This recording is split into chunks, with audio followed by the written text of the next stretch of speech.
重车通勤对你来讲有什么样的优势？可以走高架桥啊，台北市、双北市啊，高架桥很多。对啊，就省时间。那你对重车通勤上面觉得说有没有什么样的问题？停车可能比较麻烦一点。就是停车的问题，不然其实基本上路权开放都还蛮方便。那个重车通勤的话，大概节省你多少的时间？差很多哎。像我早上都是先去大直，然后再从大直到公司。这样来往时间至少省半小时。来往时间比小车普通白牌省了半小时嘛？对啊，而且因为我跑业务嘛，如果这样到处跑，从公司到三重，大概也省了至少半小时以上。了解。好，你的车种是KXCT300。OK， 是这台吗 ？OK， 好，谢谢。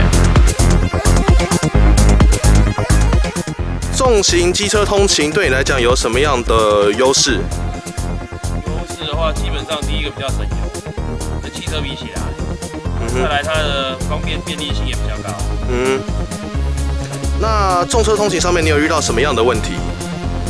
台湾现在一般的用路人，他基本上对重车还不是很了解，都会想说它只是一般的摩托车，但事实上以法规上来讲，它根本就是汽车。所以这是台湾人的观念跟用路人的观念是需要改善。OK， 那重车通勤对你来讲跟白牌比较的话，你大概省了多少的时间？一般如果我上班如果15到20公里，一般的白牌车我大概要70分钟。好，如果说可以上快速的话，我的时间可以减少到大概20分钟。OK， 所以大概省了20分钟。那你的车种是属于什么车种？弘扬 KXCT300。OK， 是这一台吗？ OK， 好，谢谢。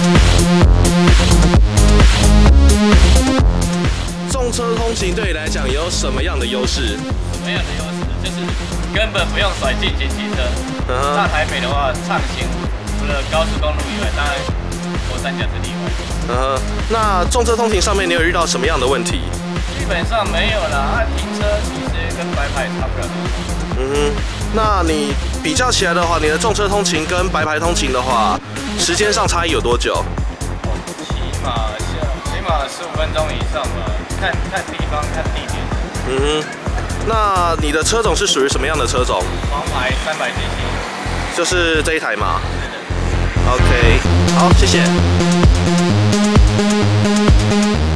就重车通勤来讲，你觉得它的优势是什么？它可以上快速道路，大部分快速道路都可以上，它很方便。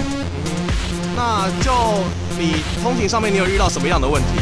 通勤上专车都比较不方便，像停车也不是很方便。